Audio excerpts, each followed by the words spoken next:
జగన్మోహన్ రెడ్డి అనేటటువంటి వ్యక్తిగా అతనికి ఆదరణ బాగుంది. అతన్ని ఓన్ చేసుకుంటున్నాయి కొన్ని సొసైటీస్, కొన్ని వర్గాలు. అతను మావాడు అని ఫీల్ అవుతారు. వాళ్ళకి దగ్గర మీరు ఏదైనా మాట్లాడండి జగన్ గురించి, జగన్ తప్పు చేశాడన్నా సరే ఆ తొక్కలే ఆడు చేయలేదు ఈడు చేయలేదు అంటారు తప్పించి జగన్ వెనకేసుకొస్తారు వాళ్ళు. అట్లాంటి బ్యాచ్ ఉండబట్టినే కదా మొన్న కూడా 40% ఓట్లు సాధించింది జగన్. ఇంకోటి ప్రకాశమే ఉంది, బెజవాడ వచ్చినప్పుడు రాలేదా, మన గుంటూరు వచ్చినప్పుడు రాలేదా, అట్లాగే మధ్యన సబ్ జైలుకి వెళ్ళినప్పుడు పరామర్శించడానికి వెళ్ళినప్పుడు వచ్చారు కదా. ఎక్కడికి పోయినా జగన్ వెళ్ళినప్పుడు ఓ 40-50 వేల మంది గుమిగూడతారు. అది ఆ ఏరియా మొత్తం మీద.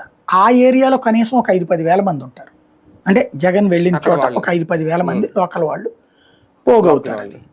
అది సహజంగా జరుగుతుంది. లోకల్ వాళ్ళ ఏం లేరు, చుట్టుపక్కల మొత్తం రాష్ట్రం నలుమూల నుంచి రాష్ట్రం నలుమూలలు ఏం కాదు, నాకు తెలిసి ఆ జిల్లా వాళ్ళు వచ్చి ఉంటారు అన్ని వాళ్ళ నుంచి.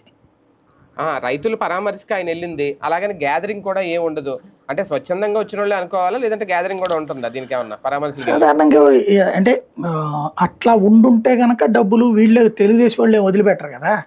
ఎంత ఇచ్చారు ఏంటి అవన్నీ వీడియోలు చేస్తారు కదా, వాళ్ళు యూట్యూబర్లు ఉన్నారు కదా.